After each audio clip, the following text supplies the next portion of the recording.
And I'm going to upset a lot of people. I'm going to upset a lot of people, a lot of our competitors especially, when they say I offer SEO service. What they're saying is, and maybe they believe in it, but what they're truly saying is, I'm ready to scam you, and I really don't care about you. Okay, you got to explain it. Why is SEO a scam? First time I heard a business owner say it. Yeah. Right, so go you ahead. know, people come to us all the time and say, hey, do you offer SEO? I want to, and they're ready to pay for it. But I say, hey, well, what do you know about SEO?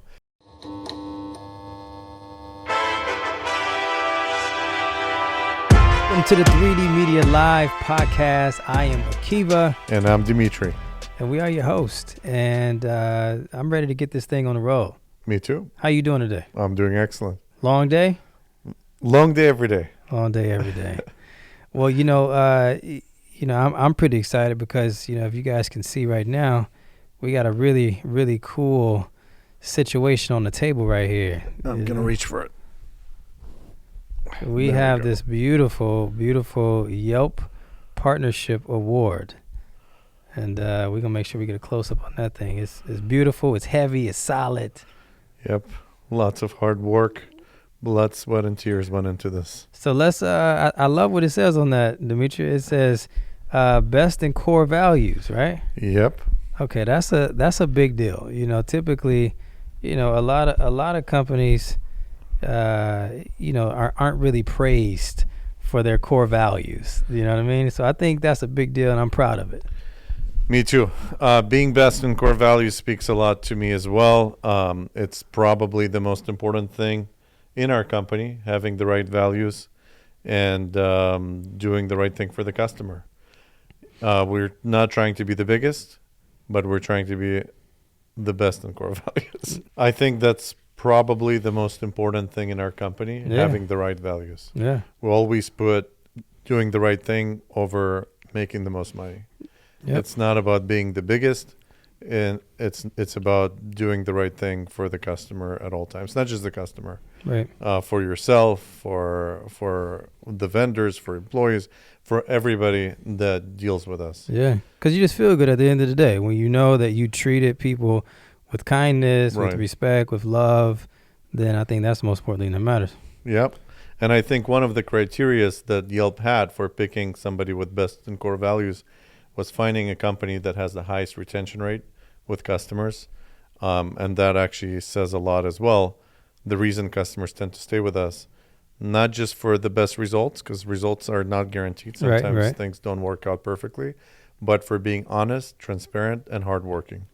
And I think people really value that. When somebody trusts you with their money, they want to make sure that you're doing the most honest and right thing by them. Yep. Unfortunately, there are a lot of companies that don't have that mindset.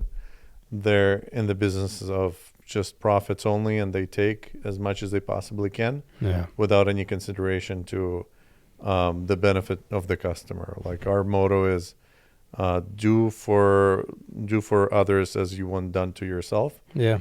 In fact, we'll probably go beyond that a little bit, but we want to make sure if somebody entrusts us with an advertising budget, that's going to be spent to the best of our abilities. Like absolutely watch over it every moment and always tell people how it is, own to the mistakes, and make it right with the customer. Yeah. And that has done really well for us. What would you say is the first step in establishing that trust with the client? That's a good question. Just being honest, I think. But how do they know that? Like, how do you not make them, but when you're first talking to the client, I guess what is what's your approach in making them at least start to trust you? That's a very good question. I can probably answer it in multiple ways. Yeah, go for it. First of all, we already have a reputation. Okay, that's one thing. A lot of our customers come to us from referrals. Yeah. And when somebody recommends us, they already have experience and people coming in with the right kind of expectations, so to speak. They know that we're not going to cheat them. The other thing is reviews. You have public-facing reviews. Yep. people can read that, and thank God we are super clean. We don't solicit for reviews, and we have a ton of them. Mm-hmm. That speaks volumes.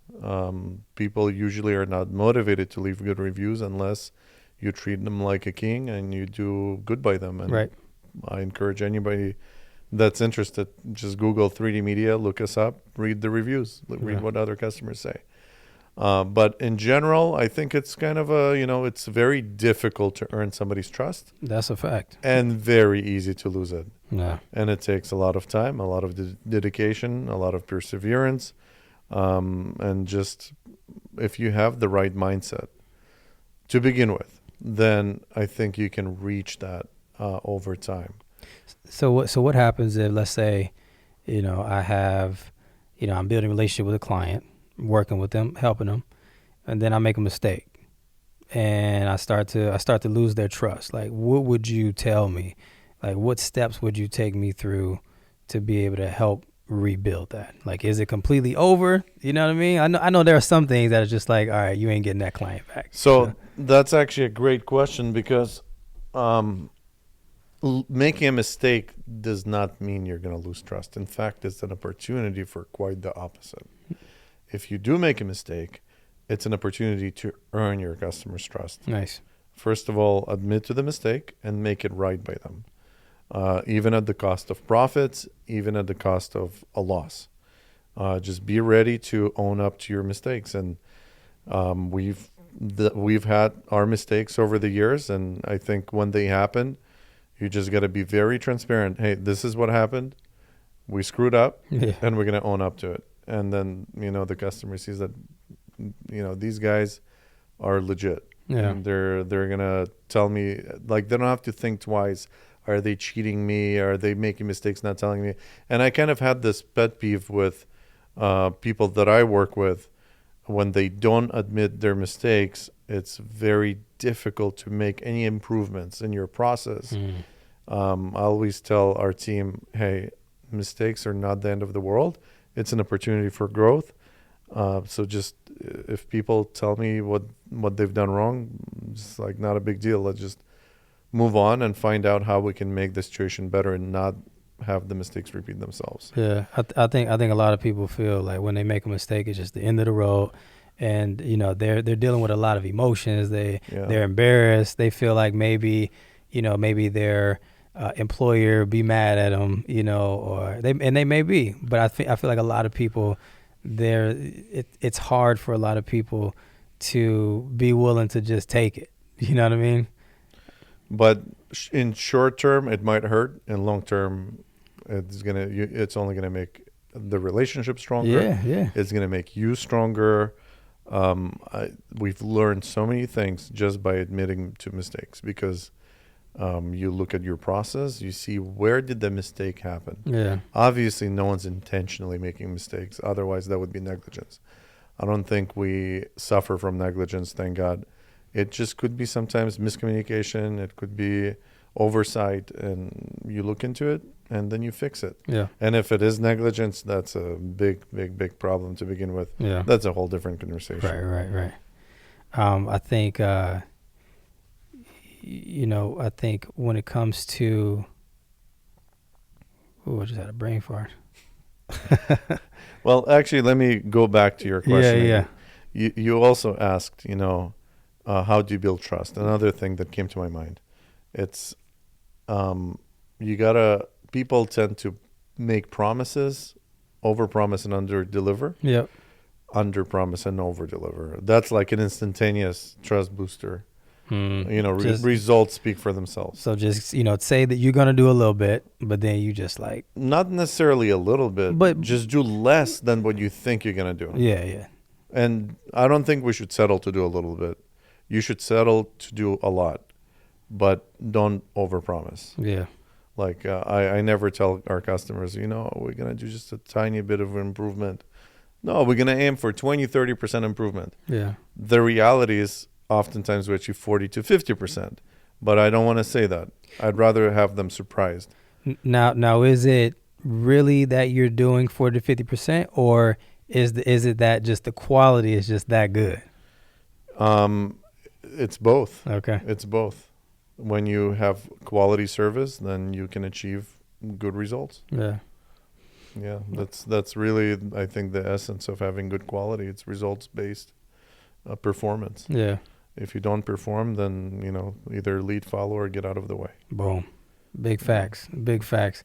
I think too, when it comes to like making mistakes, you can relay that to, to parenting, to marriage, and when I think about, mistakes that I make every single day, in a lot of different areas, owning up to them is everything. I think about, with my wife, I do something wrong. It's easy. It's easy to just be like I'm not going to own up to it, or to just not deal with it. Right. But I noticed that every time that I'm like, okay, let me pull up my big boy pants. Let me deal with it right now. And then it fixes the situation.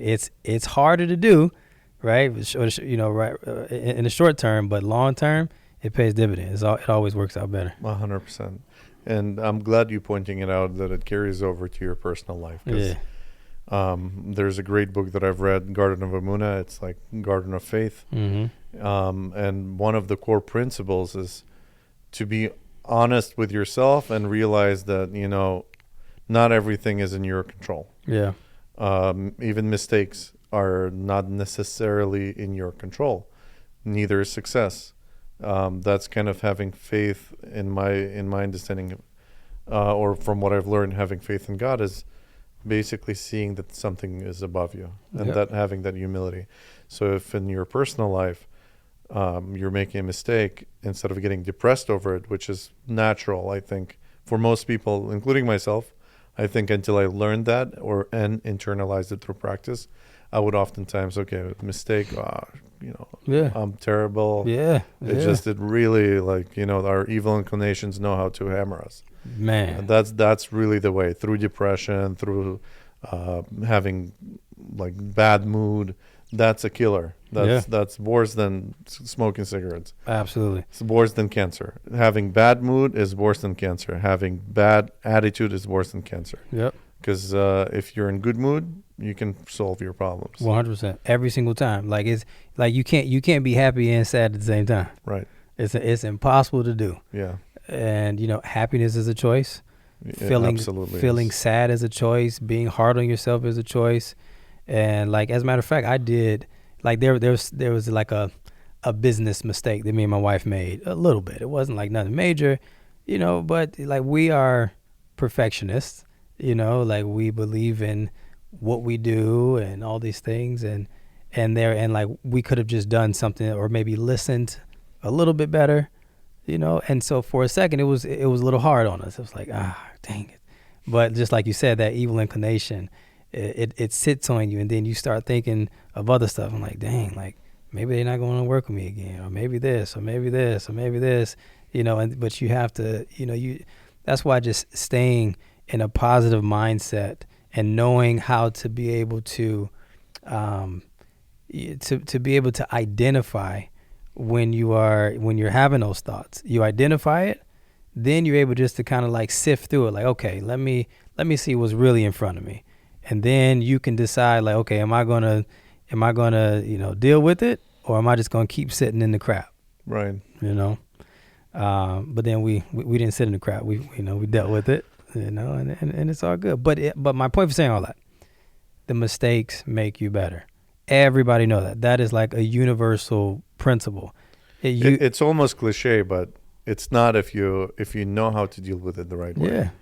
It's just that little piece of knowledge can save your life and change your life dramatically. I think just first looking at the situation, like we said, in a positive mindset. Yep. Never, ever, ever get depressed. And I know sometimes it's like physiological, almost depression, but even then you still have some sort of control. If you believe that there is an ultimate force in the universe that's guiding everything for good, Yep. then you're going to believe, okay, this situation is going to lead to ultimate good. Yep. If you have that mindset, then you can say, okay, if it's going to lead to ultimate good, I'm happy. Right. Thank God. Hey, Yeah. thank God it happened. Then you look at, okay, what actually happened? What led to this? And then you slowly find it and you find a solution. Yep. That's how solutions come about. And I think when a person is depressed, is blind as a bat, just not seeing anything. Yeah, it's tough, and I've been there. I've been there too. Yeah, multiple times, and it's just not a good place. But if I'll be honest with you, there have been times, and there are times when people where it's like you have those depressed moments, and you want to just like sit in it. You know what I mean? I know I can say that for me, that there's times, and it's terrible. It's terrible to be like, with you know what I mean? But like, but meaning like, let me clarify. To sit in it, like, I don't know. For me, I've had times where I'm like, I want to just be mad for a minute. Like I want to just be upset at myself. It's a terrible thing to have, right? But I'm just kind of being honest. I've had moments like that where I'm like, it's just easy for me to just be in my little mood right now. I know it's not permanent, but I don't want to get out of it for a second, and it's terrible.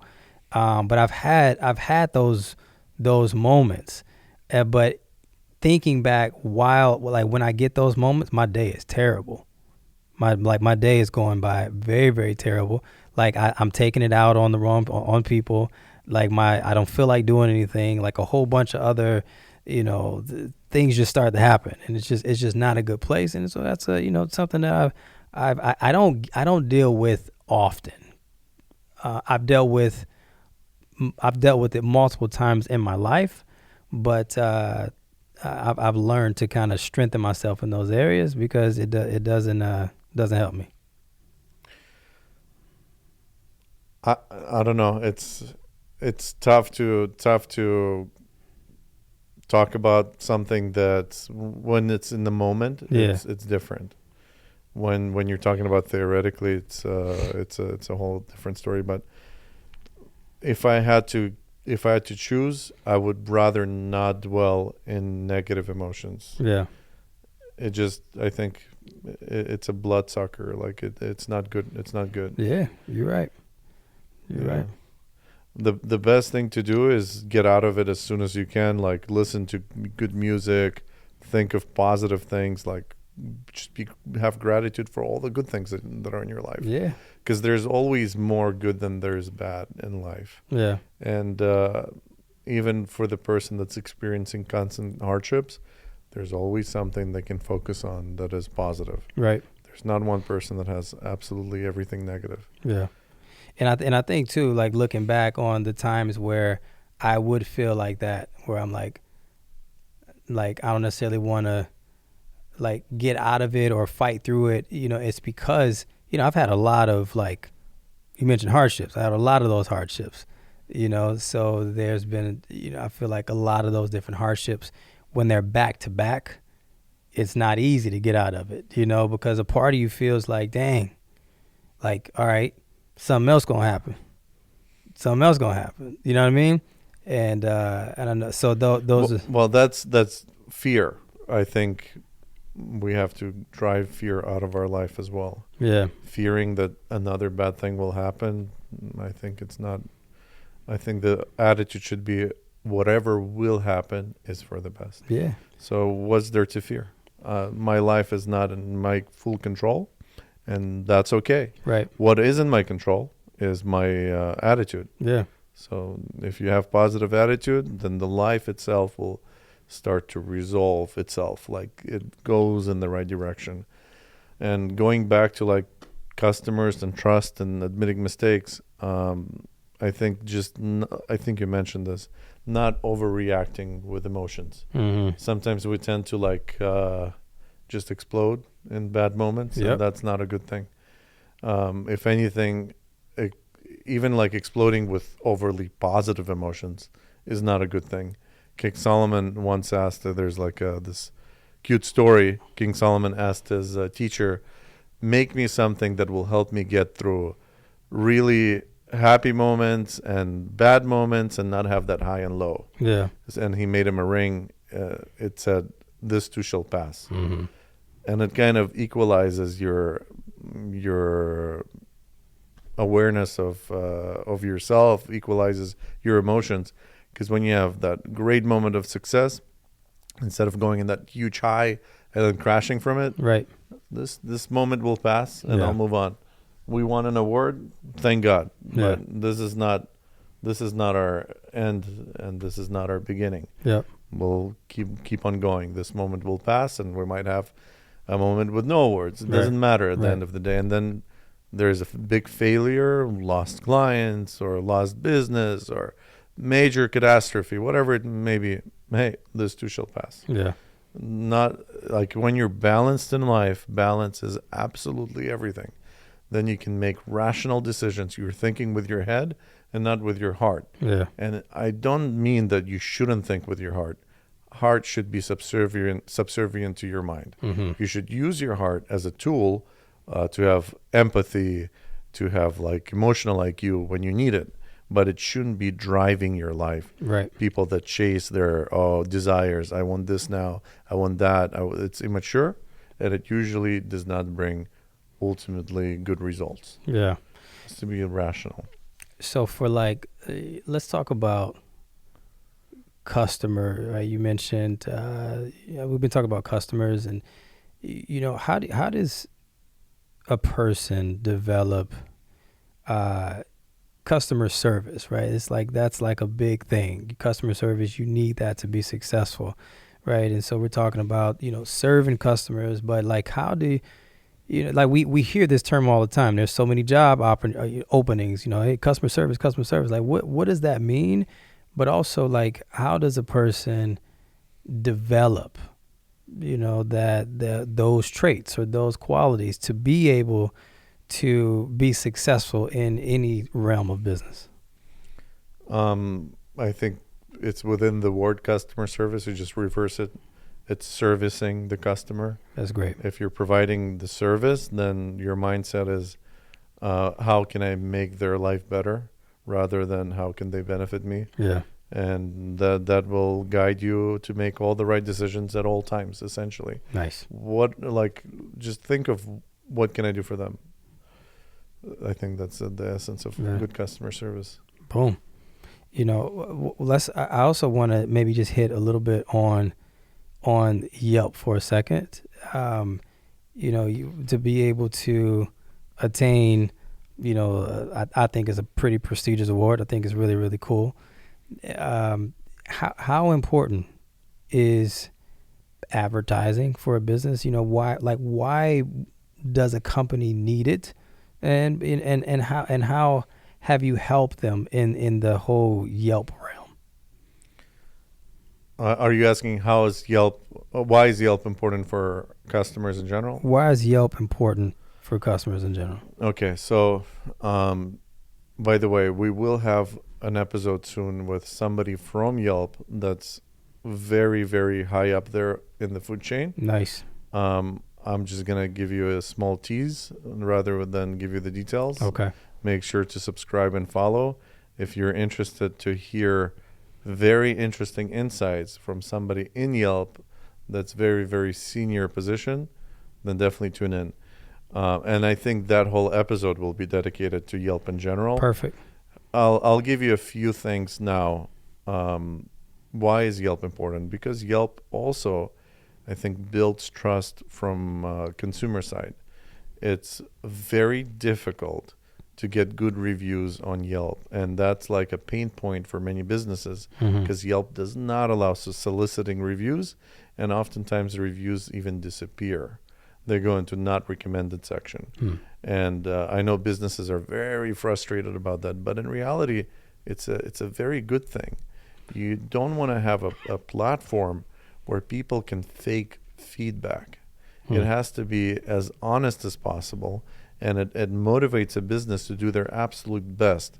And the reason why, for example, it's forbidden to solicit for reviews because generally you're going to only solicit reviews from customers that are very satisfied. You're not going to solicit from people that are dissatisfied. Yeah. And there has to be this kind of balance and neutrality. And you should be okay and comfortable to receive negative feedback because it's going back to what we were talking about, making mistakes. Yeah. And if you have received negative feedback, you can always go back to the customer and say, hey, where did we fall short? What did we do wrong? And oftentimes, if you do that with the customer, they'll reverse their feedback into positive if you amend whatever that was wrong.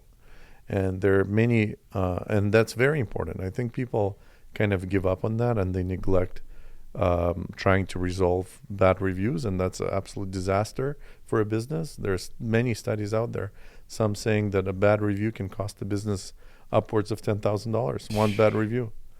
And Makes sense. it is totally within Yelp's policies to pursue the customer and try to make things right by them if they left you a negative review. That's not forbidden.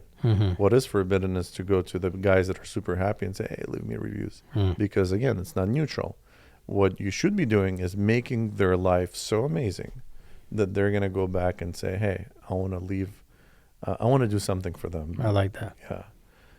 And that's usually, I think, when people are very grateful, when you give them more than they've bargained for, Yeah. they will want to mention that. And it's like a perpetual cycle. It snowballs. There's definitely a snowball effect. The more good reviews you will get through honest means, the faster that review count will grow, because people that are coming in for your service, they're coming in with a positive mindset already, and they know that, hey, I'm gonna get a good experience, and it's self-fulfilling prophecy. Yeah. They come out with a good experience, and then they want to join the bandwagon and say, hey, those reviews were true. Yeah. I like that. I hear, some of the clients come in here and they talk about, how they're getting calls, they're getting more work because of what 3D Media has been able to help them with. And I just think that's so cool. Like the gentleman that came in the other day, he was so happy. He's like, oh, I got 2 new jobs, and he was just to see that smile on his face. That was pretty epic. Yeah, and in those situations, you don't even need to ask them. I think they figure it out on their own that they want to spread the word. They want to sound like everybody wants to make a positive recommendation. Yeah. Think about it yourself. Somebody comes to you and says, hey, recommend me a business, a book, a movie. You want to sound like you're an expert. Right. So you're going to naturally recommend things that give you positive experience. Yeah. So I think if businesses focus on providing a positive experience to their customers, they will naturally get those reviews. And they don't have to break any rules for that. Yeah. It's organic, and that's the way to go. Just don't even focus on reviews, to be honest. Focus on providing the best service you possibly can, and things will work out. Boom. So obviously Yelp is one of the many forms of advertising. Yeah. What are some of the other just like must have, like you have to be doing this in order to, I don't want to say in order to be successful, but to really give yourself the best chance of putting yourself in front of the most people, right? The more, the many different markets. So what are some of the other forms of advertising that you think businesses need to have? The interesting thing is sometimes people jump straight into advertising without having a good advertisement. They like, if you try to promote something that doesn't look appealing, it's not going to work.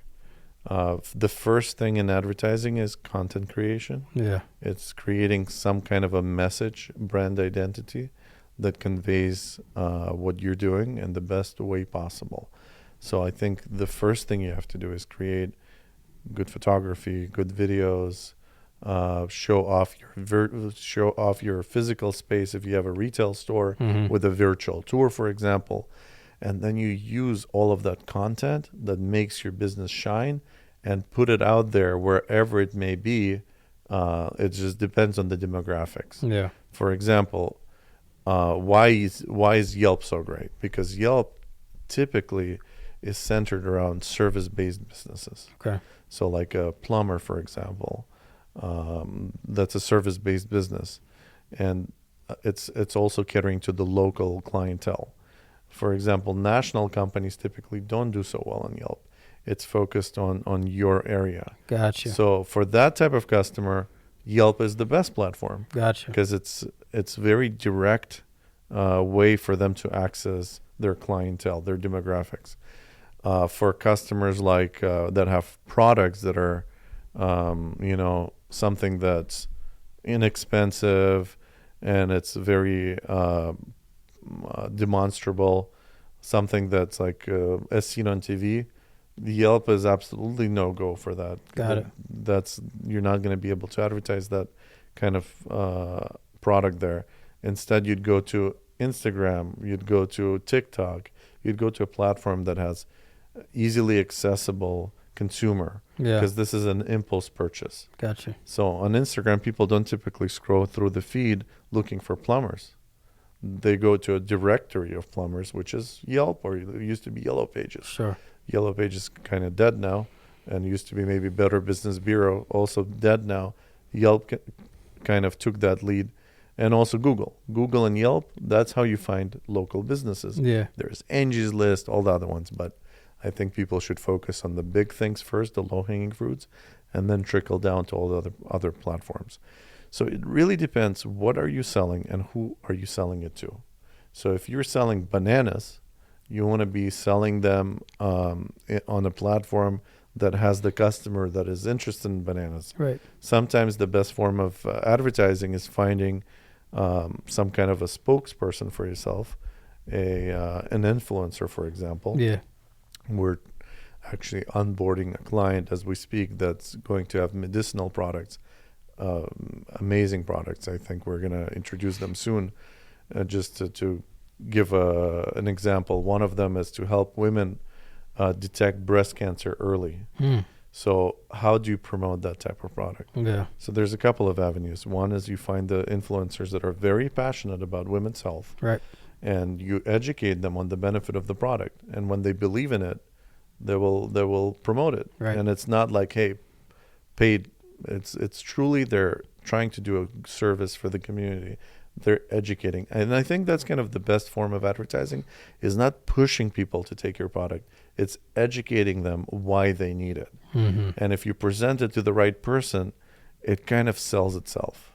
Yeah. You got to be at the right place at the right time. Got it. That makes a lot of sense. I love what you said earlier. Like that should go in the book. When you said, people don't need to focus on the advertising, focus on the advertisement. And I think that's something that needs to be taught, because you're so true. Like, I thought about it after you said it. I'm like,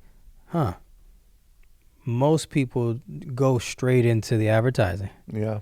And then while they're advertising, the advertisement is not ready yet. Right. It's not together, and it's premature. And I think the most important thing is to spend time developing what you're getting ready to present.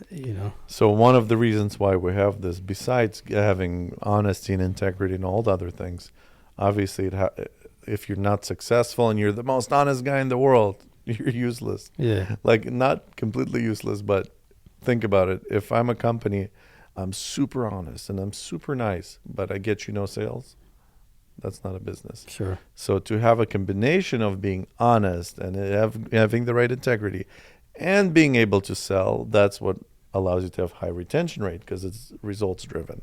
So going back to this point, a lot of our customers come to us, whether they worked with another agency or they tried themselves, they come to us with usually a problem. Hey, Mm-hmm. I tried and I failed. Yeah. What can you do for me different? And 90% of the time when we look at the problem is because they did not have that advertisement. Mm-hmm. They did not have the content. They did not have, they did not know how to convey the message. And when we fix that and we go back sometimes to the same platform and even the same keywords, the conversion rate all of a sudden changes. Mm-hmm. So you might be exposed to 1,000 people the first time, and you might be exposed to 1,000 people the second time. Yeah. Except the case one where you had poor messaging, you got maybe 3 results, Yeah. 3 people interested. The second time you got 40 or 50 or even 100. It's a drastic difference. Yeah. So oftentimes in advertising, the cost per clicks might be the same. The cost to reach the audience might be the same. although with a caveat. I'll get to that in a second. But first thing you want to make sure is you have collateral that is causing good conversion rates. You do A/B testing. You do all these different things. You kind of find what really works best, and that's where whoever you're hiring, or if you're doing it yourself, you have to be very creative. Mm-hmm. And I think our background with content creation and my personal background in advertisement really helps with that. I think we kind of have a very creative office here, creative atmosphere, attracting creative people to help achieve that goal, brainstorming ideas and stuff like that. But now let's say you did create a good ad, and you exposed it for the same price to the first 1,000 people. So to buy, let's say, 1,000 people for them to see your message cost you $100. Yeah. So now, after you got good conversion rates, those, let's say, 100 people out of 1,000 really liked what you showed them. They might be your ambassadors, and they might go on other social media platforms and click share. Yeah. So now you're turning paid sponsored results into organic results. And that's where the magic really happens. If you're able to create viral content, all it needs in the beginning is that little push, and then the magic happens afterwards. Got it. Like with some of the homes that we've posted online, we didn't really spend all that much money on ads. It's true. And they got like over 1 million views. If you have really nice content, Yeah. people want to share it and expose it to more and more and more people. And that's, I think if you're providing a service that, A, provide a good service, Yep. B, explain what it is well, C, reach the right people, and then D, it will kind of perpetuate itself. Yeah, I definitely agree with that. You know, something I've been kind of thinking about too when it comes to, building the brand and building yourself. And, I was able to kind of identify 3 different points. It's really figuring out who you are. I think that's so important, right? Because you mentioned, you want to really make sure that you're taking the time to invest in yourself and figure out, okay, what is, before you can start developing the advertisement, then I think you got to know like who you are, like who are you first, Right. And then from there, you're able to establish what you do, right? When you know who you are, then it's easy to know like, what it is that you do, but even more importantly, why do you do it? What's my purpose? I think when you know the why, or when you know the purpose, they go hand in hand. And then that starts to clarify the vision. And then it's easy to kind of pinpoint like, oh, from the why, from the purpose, this is what I'm going to do. Right. And then from there, it's easy. Everything else comes right after that. Right. Right. And the content, right. And there you go. You got your story. You got your story. From your story, you got your content, right? You start, and the content, it becomes easy, from there. Yeah. I think you're very much right on if a person or a business knows what their mission is. Yeah.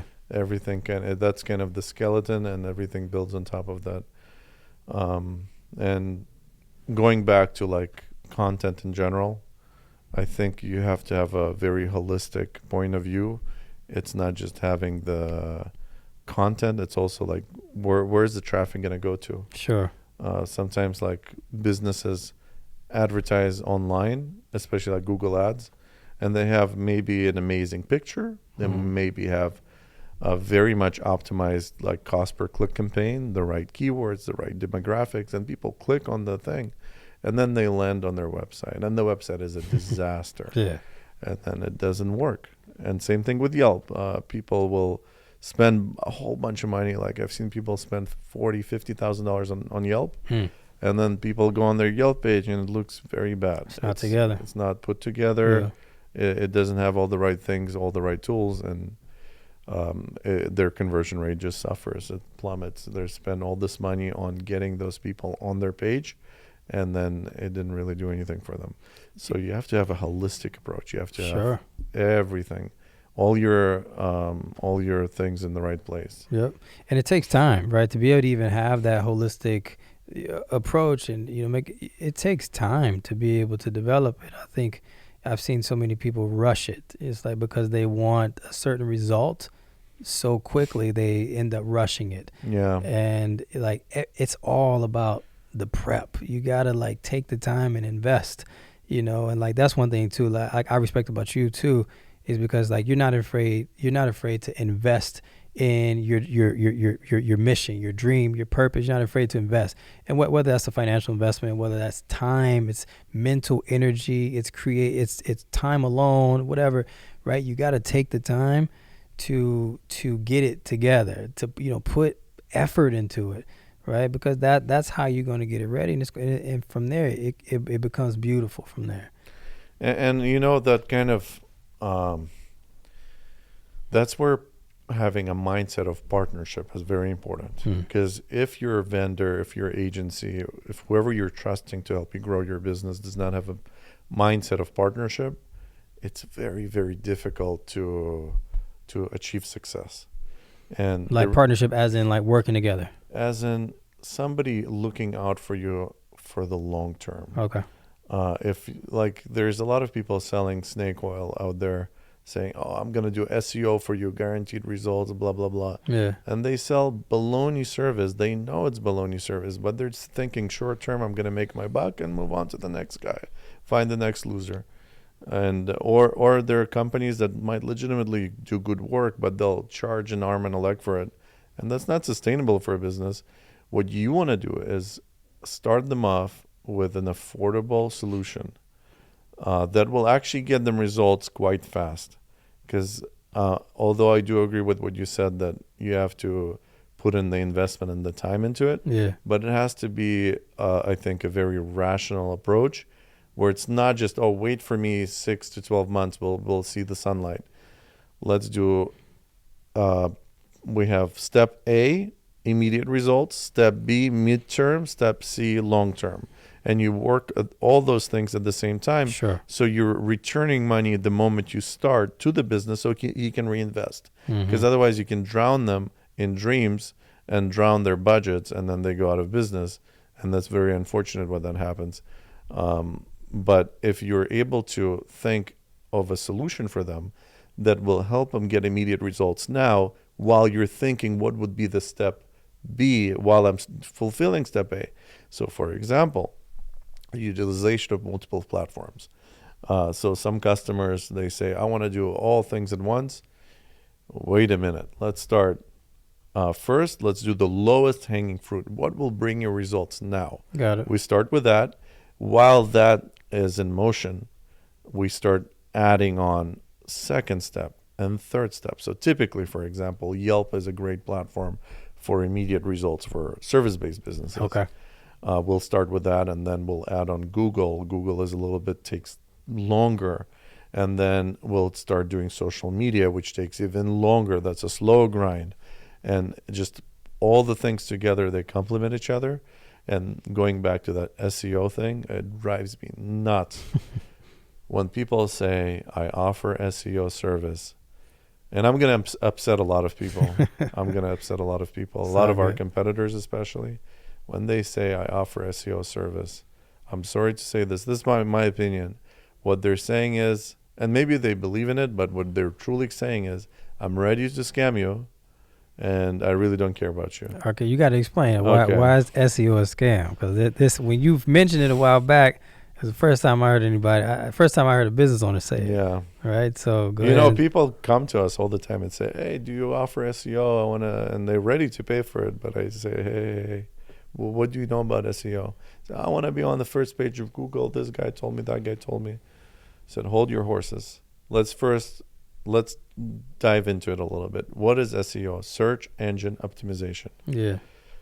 There is the real SEO, the real way search engine works now for you to be optimized is just have a very comprehensive business that has all the right messaging. So for example, you build a website that explains your service in great detail. So when the search engine scrolls through all the websites on the internet, all that's out there, they'll identify, okay, this is information that this guy is searching for, so I'm going to connect them together. Unfortunately, most people today, they use very old SEO technique, which does not work, and it hasn't worked for many years now because Google and other search engines evolved over time. So again, going to the principle of a search engine's job is for you to find something that you're looking for quickly. Right. How do they know that your website is what I'm looking for? How? What do you think? Because it's optimized. What do you mean by optimized? My business, I have a very clear cut business on my website. So this is what I do. This explains my business. This is what we offer. That's step number one. What if you have 50 or 100 other websites that, generally speaking, have the same content? Because think about, like, you're an AC company. Yeah. Most AC companies will explain that they fix air conditioning, this and that. So why your website is going to rank higher than somebody else's website? So Google has one extra thing, and again, most search engines follow the same formula. They look how many people are backlinking to you, how many people are sharing your content with others. Okay. Because if you're being recommended, that means you're important. That means you should rank higher. So what are a lot of SEO companies do? They go on a bunch of different websites and they randomly post about you. It's not organic. It's force-fed. And Google's AI, now it's all AI driven, is way smarter than these people. And oftentimes they outsource it. Someone in India, they charge a hefty price, like $1,000 a month. I'm going to create a whole bunch of backlinks. Maybe in short term, it's going to work really quickly, like Google all of a sudden sees, oh, this website's featured on 1,000 different websites. But then it goes through, crawls through, this website's actually, it's not a legitimate website. Yeah. It just has a whole bunch of links to other businesses. Right. It has ranking for legitimate websites. For example, if you're featured by a news company, that means you're important. That's a legitimate website. If you're featured on some directory that nobody cares about, that's actually going to hurt you more because Google will know you're trying to outsmart it. Got it. It will hurt you. So how do you achieve proper search engine optimization? The best way is not to think about it. First of all, just develop your website to the best of your abilities. Make sure your services are listed properly. Make sure it's clean. Make sure it doesn't have any errors. Make sure it loads fast. This is like the real way to optimize a website. Then make sure your business is actually being exposed to the right people when they're naturally sharing about you. So for example, Yelp it's very important for people don't even realize. They might think why do I need Yelp?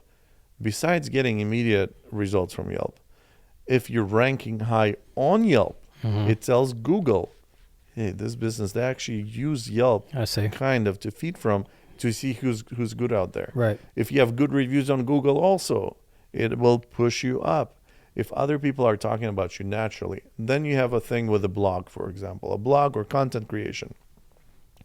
If you're creating articles on your website and you're talking about something that is very interesting to other people, genuinely interesting, not just a bunch of AI-driven content and stuff that everybody else has, you found a thing that, let's say, again, you're an AC company, and you found a way how a customer can save $200 a month on their electricity bill. Yeah. And it's not already on the internet. You just came up with a new idea. You post an article, you share it with some friends so it gets traction, and then people start sharing it, and it ends up being in different other naturally organic, like especially social media is great, or it lands somewhere where a news agency picks it up or somebody. That's a credible story that's backlinked to your website.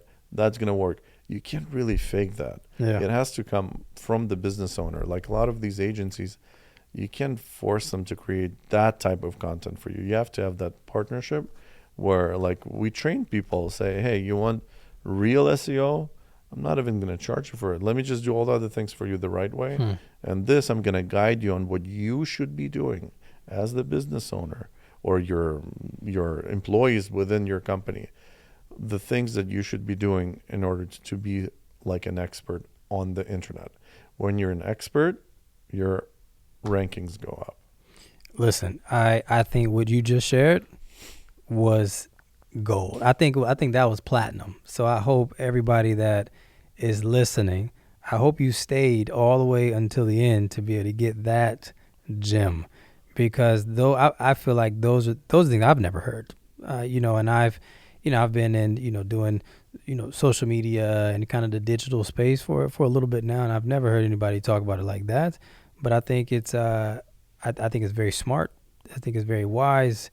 And I feel like you're gonna get a lot of people reaching out, just to be able to tap into that type of that type of wisdom. That was good stuff, man. Excellent. I'm happy to help, and I hope I can save people a lot of headaches and money and frustration, because I've seen it so many times where they've hired somebody to do SEO for them and they just blew money away and it got them nowhere. Instead of, they could have invested that money in improving their business, improving their website, improving their content, getting ad-driven results right away, which will ultimately help you with that search engine optimization. Because if you're reaching the right people that will talk about you in a positive way, in an organic way, that's the key. That's the key. That then you will get the organic results. You cannot get fake results on search engines. They're just too smart now. And their algorithm keep evolving. Every time somebody finds a way to outsmart it, they'll find a way to fix that loophole. And if you're constantly trying to stay ahead of it, you're going to lose. It's a losing proposition. Focus on your business. Do all the things that you can do that are within your control, and the bigger picture will happen on its own. One other little known fact is, and honestly, I don't even know if this is still a thing. There used to be a trick of buying a domain name that was very old, because that was another way of like Google knowing, hey, this is an old website, give them seniority. I don't think it works anymore, but what does work is having an old website.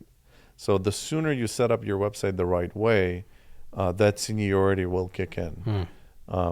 If you've been around for a while. Not just buying a domain name that's been registered for 20 years, but having a website that had good information for a long time, eventually that will also help you with seniority on the internet. Beautiful.